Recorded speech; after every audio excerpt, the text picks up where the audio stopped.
one thing that you're talking a lot about is inviting the community in. Obviously, here in the coffee shop, you know, all walks of life come in and get coffee. Yeah.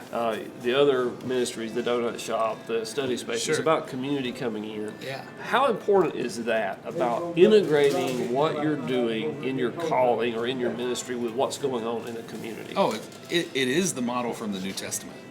Everything I see of New Testament church was that. It was people who are embedded and are pillars of their community opening their homes.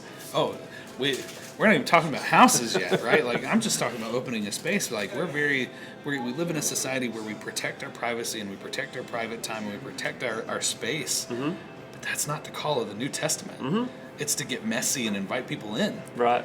And that's uncomfortable, and we don't know how to necessarily process that, right? Like, we do not. I mean, let's talk about that for just a minute, because, I mean, when I hear that, and, you know, I'm like anybody else, you initially think, well, that'd be dangerous. You right. know? I mean, you know, is that okay to do? Or I mean, how do you address those concerns that people naturally have if you're talking about opening your home? Right. Well, and, you know, especially like right now, we have a lot of friends around the world helping with the Ukrainian refugees and rehousing, and that, you know, every refugee crisis kind of brings up the same conversations of, well, what if that were here? Like, would we be able to do that? Is it safe? You know, and I don't have the most encouraging statement for you, but I feel like it's the most biblical.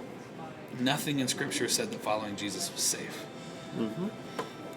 And if you feel God pressing on you to open your home, there's no clause saying you'll be protected completely from being wounded emotionally, mentally. There's no fine print that guarantees you safety and security. Right. But if God is pressing on you, right. If I've learned anything, it's listen to that voice of God. And if He's pressing on you, go into that and say, God, yes, I need you to protect me as best as you can.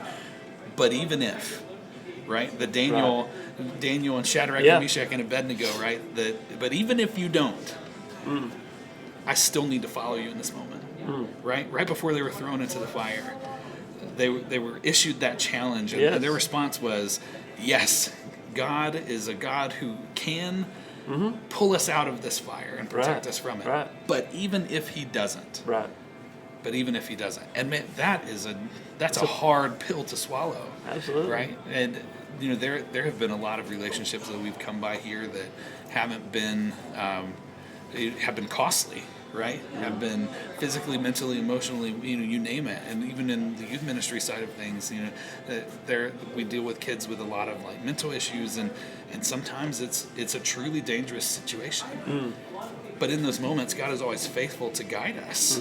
And if He's guiding us, I have to respond with, I know that you can keep me safe here. But even if you don't, even if. Wow. Well, that is, I mean, that's not how we as a church think. I mean, especially in the U.S. I mean, we've gotten used to our comfort zone, our safe spaces. You know, we don't want to get our hands dirty, and we logic our way out of it, right? I mean, that wouldn't be safe, or that would cost too much, or they wouldn't respond, or you know, and they don't always respond. They don't. You don't always see the fruit. You don't always get the result you want. But that doesn't mean that you don't keep doing what God's called you to do.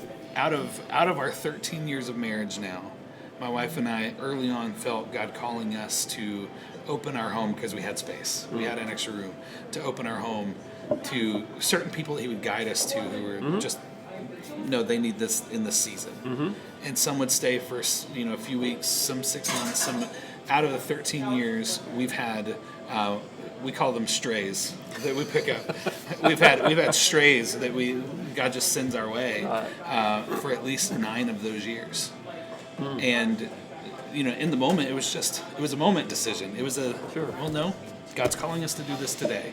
And had someone told me 9 years of your next 13 years, you're going to have somebody who's not part of your immediate family living in your home,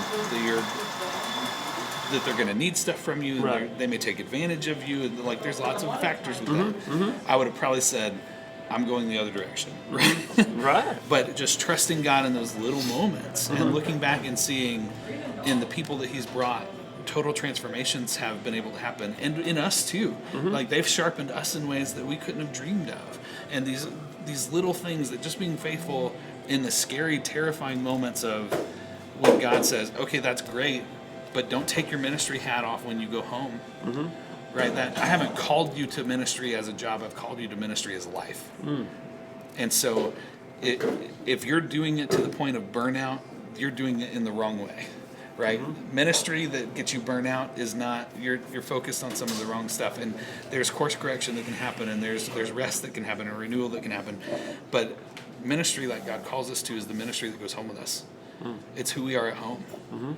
And sometimes it means inviting someone into your home for a meal. Sometimes it means inviting someone into your home to stay. And sometimes it means putting yourselves in uncomfortable situations because God speaks. Right. And you have to just respond with, all right, even if.